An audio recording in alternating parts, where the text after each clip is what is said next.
Welcome students. पिछले class में हम लोग सदिशों का जोड़ कैसे हो इसके लिए त्रिभुज नियम को जाना था। आज उसी जोड़ को एक दूसरे नियम से, ध्यान देना, नियम दूसरा है, आंसर तो एक ही होगा, क्योंकि दो सदिशों को जोड़ेंगे तो 10 विधि से भी जोड़े तो 10 आंसर थोड़े आएगा। विधि अलग हो सकती है, उत्तर एक ही होगा। आज जानते हैं समानांतर चतुर्भुज नियम, जोड़ का समानांतर चतुर्भुज नियम जो दूसरा है। पहला कल हम लोगों ने पढ़ा था पिछले क्लास में। आज हम लोग जानते हैं सदिशों के योग का समानांतर चतुर्भुज नियम। यह नियम क्या है? दो सदिश ए और बी को जोड़ना है। ध्यान देना, बोर्ड पर तो पूरा डिटेल लिखे, अपनी भाषा में समझिए। दो सदिश ए और बी को जोड़ना है तो उसको किसी समानांतर चतुर्भुज ए बी सी ई, एक समानांतर चतुर्भुज बनाए हैं, उनकी दो आसन्न भुजा लगातार ए बी बी सी, या ये बी हो जाएगा, ये बी हो जाएगा ए ई। दो आसन्न भुजा ए बी तथा ए ई द्वारा निरूपित है और इनके बीच का कोण थीटा है, इनके बीच का कोण थीटा है। तो नियम क्या कहता है? फिर से नियम पर आओ। यदि दो सदिश परिमाण एवं दिशा में किसी समानांतर चतुर्भुज की दो आसन्न भुजाओं से निरूपित हो, देखो दो आसन्न भुजा से निरूपित हो गया, तो उनके उभयनिष्ठ बिंदु, उनका उभयनिष्ठ बिंदु कौन है? दोनों रेखाओं का उभयनिष्ठ बिंदु ए है, तो ए से होकर जाने वाला विकर्ण उनके परिणामी सदिश को प्रदर्शित करेगा। तो ए और बी का परिणामी सदिश कौन होगा? इनके जाने वाला यह विकर्ण आर, यही आर होगा और यही आर का मान हमें ज्ञात करना है। तो परिणामी सदिश AC बराबर आर बराबर व्हाट? इसी आर का मान हमें अब ज्ञात करना है। मतलब दो सदिश ए और बी को जोड़ना है और समानांतर चतुर्भुज नियम से ज्ञात करना है। तो एक समानांतर चतुर्भुज बनाइए, उस समानांतर चतुर्भुज की दो आसन्न भुजा ए बी और ए ई पर दो सदिश ए और बी को सजा दीजिए, तो उनके उभयनिष्ठ बिंदु ए से होकर जाने वाला विकर्ण परिणामी सदिश आर का मान बताएगा। तो यही विकर्ण आर होगा। तो आर का मान कितना होगा? तो उसके लिए कल हम लोगों ने त्रिभुज नियम पढ़ा था और आज हम जानेंगे समानांतर चतुर्भुज नियम। ध्यान देना बच्चों, हमने क्या कहा था कि जोड़ आप 10 तरीकों से भी करेंगे तो आंसर वही आएगा। तो इसको थोड़ा रचना करते हैं। रचना क्या करते हैं? इसको थोड़ा आगे बढ़ा देते हैं और यहाँ से इस पर लंब डाल देते हैं। ये डी हो गया, ये थीटा है तो यह भी थीटा होगा, है ना। तो चित्र से, इस चित्र पर आइए, चित्र से कॉस थीटा बराबर आधार, आधार ये बी डी होता है, अब बट्टा में कर्ण, कर्ण बी सी हो जाएगा, बी डी और बी सी का मान, ये देखो यह बी है तो ये भी तो बी होगा, बिल्कुल बी सी का मान बी हो गया। परिमाण निकालें तो दिशा नहीं लिखेंगे, तो बी डी बराबर क्या हो जाएगा? B cos theta. और इसी से साइन थीटा का मान निकाल लो। साइन थीटा लंब, कोण के सामने लंब, लंब तो सी डी है, सी डी बटा बी सी, सी डी और बी सी का मान बी है, तो सी डी बराबर क्या हो गया? B sine theta. अब आर का मान निकालना है, तो आर एक समकोण त्रिभुज में, ध्यान देना, समकोण त्रिभुज ए डी सी में पाइथागोरस प्रमेय से।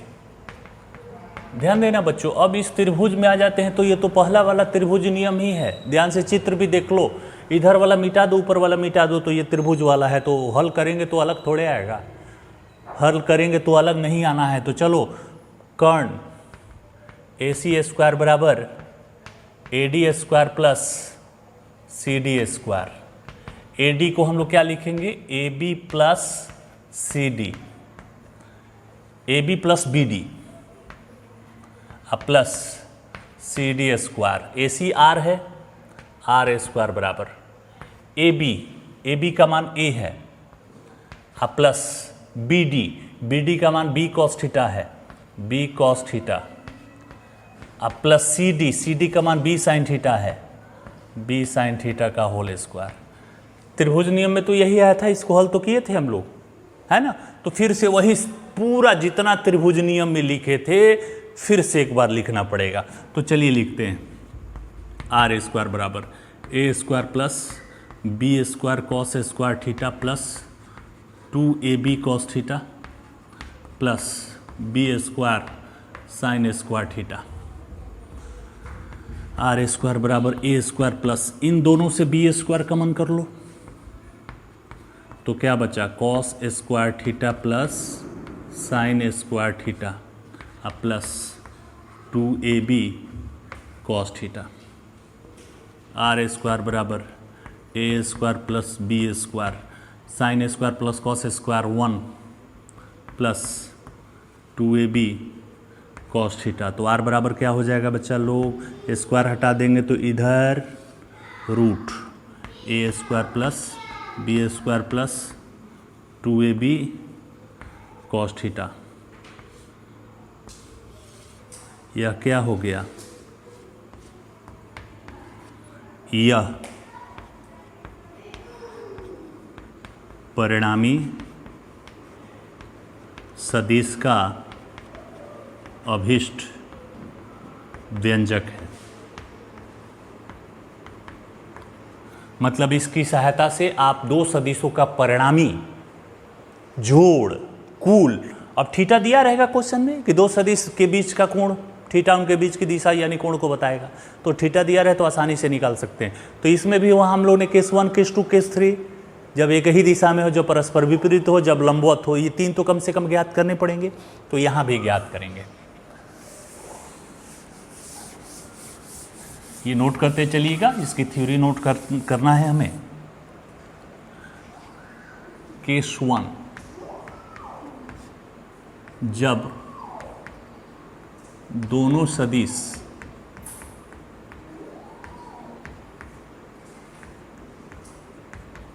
एक ही दिशा में हो तो क्या हो जाएगा, थीटा बराबर 0 ना, एक ही दिशा का मतलब क्या है, थीटा बराबर 0 डिग्री।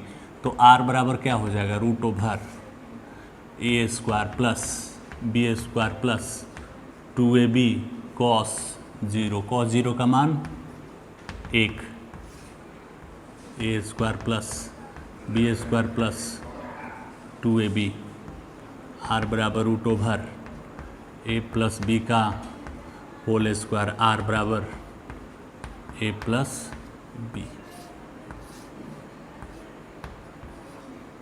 केस 2, जब वे दोनों सदिश परस्पर विपरीत दिशा में हो,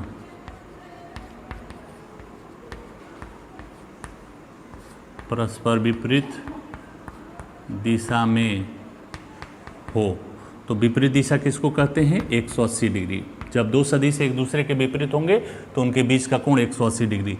तो क्या हो जाएगा, आर बराबर root over A square plus B square plus 2ab cos 180 degree, R बराबर A square plus B square 2ab cos 180 का मान -1 होता है। तो आर बराबर क्या हो जाएगा, ए माइनस बी का होल स्क्वायर, आर बराबर ए माइनस बी। आ रहा है,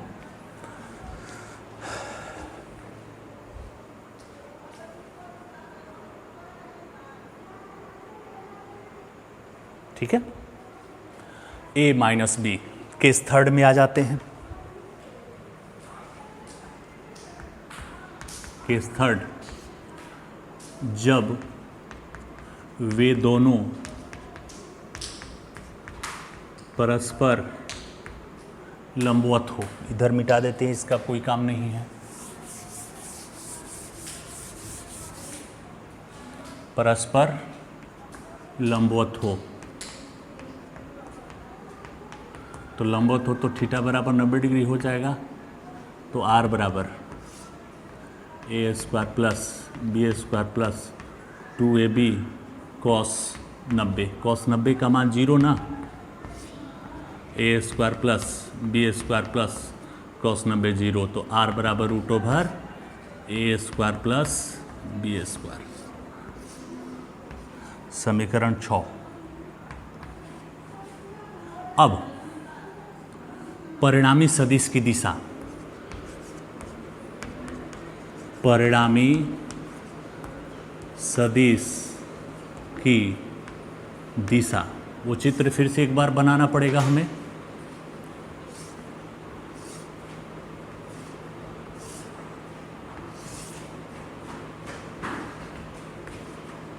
ए थीटा था, यह ए था, यह बी था, यह अल्फा, ये परिणामी ए बी सी डी ई।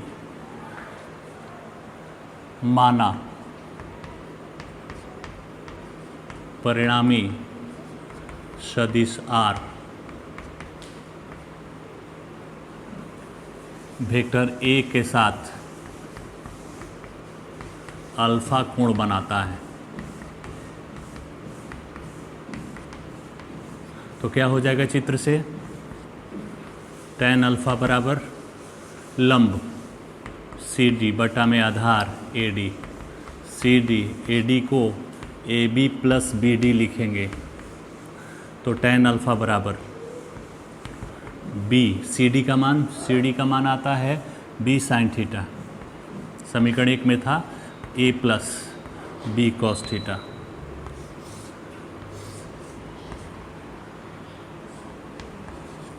इससे परिणामी सदिश की दिशा ज्ञात की जा सकती है। तो परिमाण निकालने के लिए सब सूत्र होगा, दिशा निकालने के लिए सूत्र होगा। कुल मिलाकर त्रिभुज नियम और चतुर्भुज नियम, हमने पहले ही कहा था कि दो सदिशों का जोड़, दो सदिशों का, तो उसके लिए त्रिभुज और चतुर्भुज, जो दो से अधिक सदिश हो तो बहुभुज नियम। तो दो सदिशों को दो अलग अलग विधियों से जोड़ेंगे भी तो आंसर तो एक ही आना था, आया भी। अब जानते हैं दो से जब अधिक सदिश हो तो बहुभुज नियम क्या होता है। इसको मिटाते हैं, उसके बाद बहुभुज नियम बताते हैं।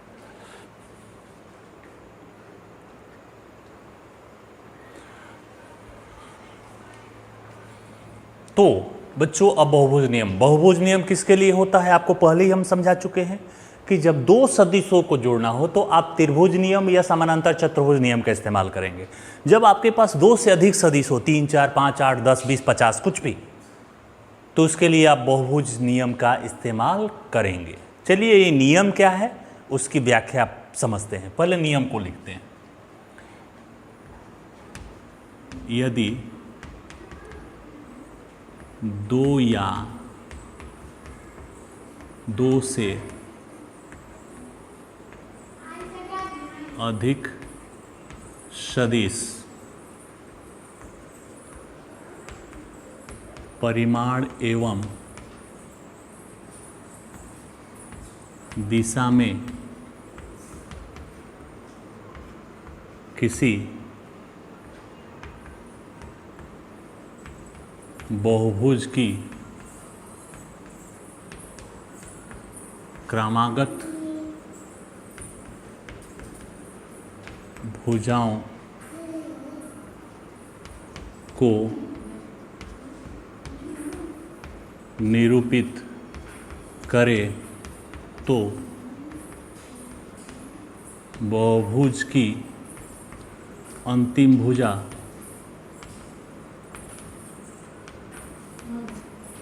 विपरीत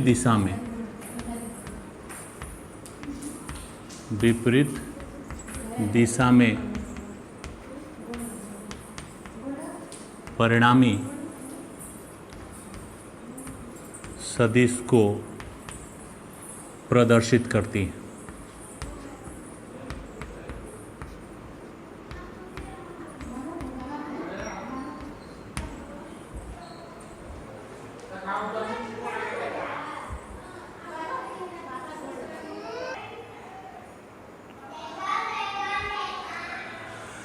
चलिए तो देखिए नियम क्या कहता है कि यदि दो या दो से अधिक सदिश परिमाण एवं दिशा में किसी बहुभुज की क्रमागत भुजाओं को निरूपित करे तो बहुभुज की अंतिम भुजा विपरीत दिशा में, इसमें याद रखनी है कि अंतिम भुजा विपरीत दिशा में परिणामी सदिश को प्रदर्शित करेगा। इसको चित्र से समझते हैं, इससे समझ में नहीं आएगा।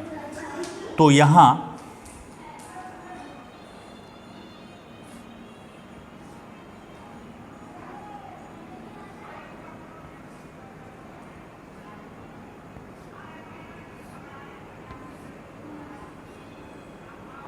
ये बड़ा हो जाएगा, छोटा सा रखते हैं।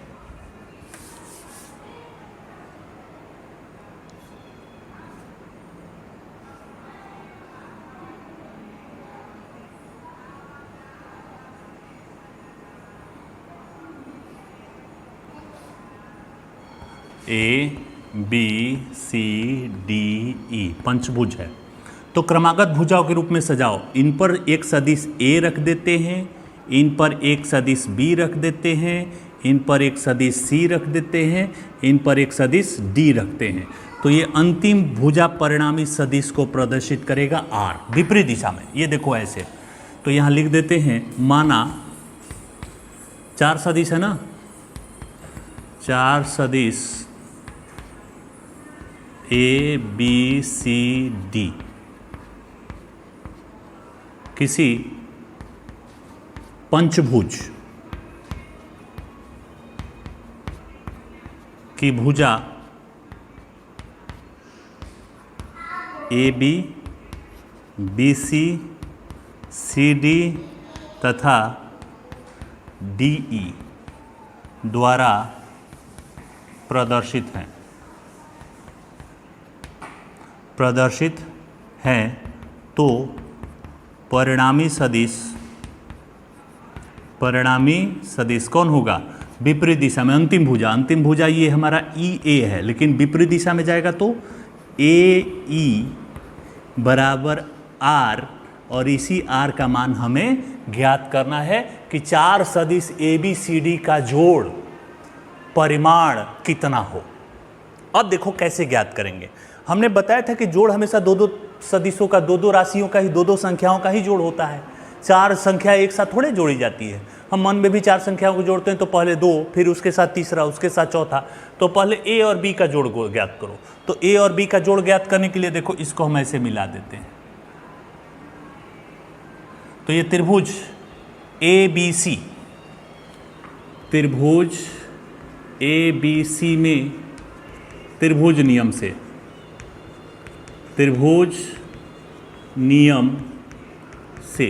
नियम क्या कहता है, ये ध्यान दो, हम लोगों ने पढ़ लिया है कि ये ना विपरीत दिशा में ए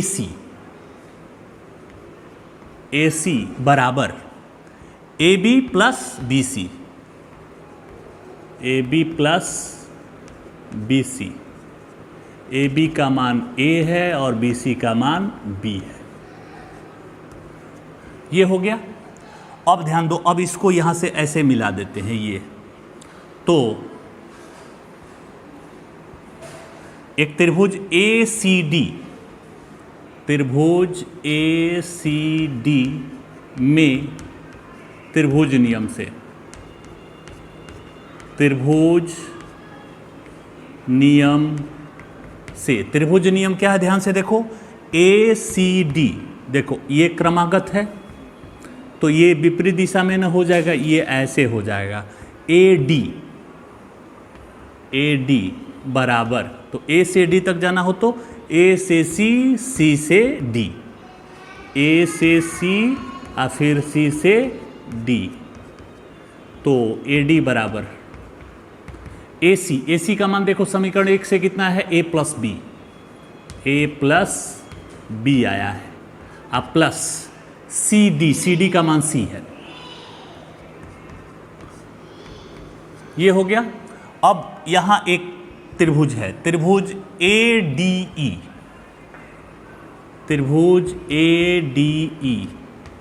में त्रिभुज नियम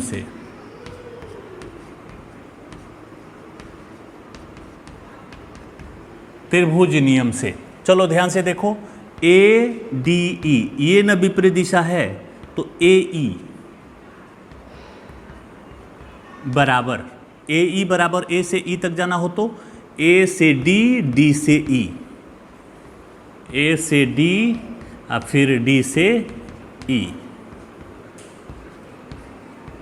AE बराबर AD का मान देखो समीकरण 2 में निकला हुआ है, A plus B plus C, और D है, सदिश D का मान है ये, इस पर चौथा सदिश D था। AE देखो, AE बराबर वेक्टर R माने थे, सदिश R माने थे, जिसका मान हमें निकालना था। सदिश R बराबर A plus B plus C plus D, यह चारों दिए गए सदिशों का परिणामी सदिश है। अब बताओ, चार सदिश A B C D ये थे, इनका जोड़ यह है कि नहीं है? बिल्कुल, चार सदिश A B C D ये जोड़ ही तो निकला हुआ है। तो इस तरह से किसी सदिश को हम लोग जोड़ सकते हैं, निकाल सकते हैं, उसका मान बता सकते हैं। तो ये सदिशों के योग का बहुभुज नियम है। इसमें कुछ और बातों को समझते हैं।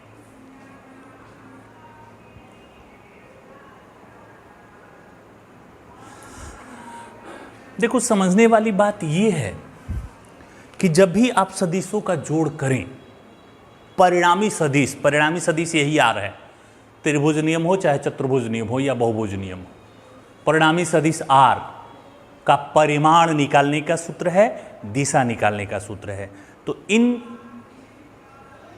नियमों की सहायता से हम सदिशों के योगफल को, उनके परिणामी सदिश को निकाल सकते हैं। अब ध्यान देना, जोड़ तथा अंतर टॉपिक में हम लोग लिखे हैं सदिशों का योग तथा अंतर।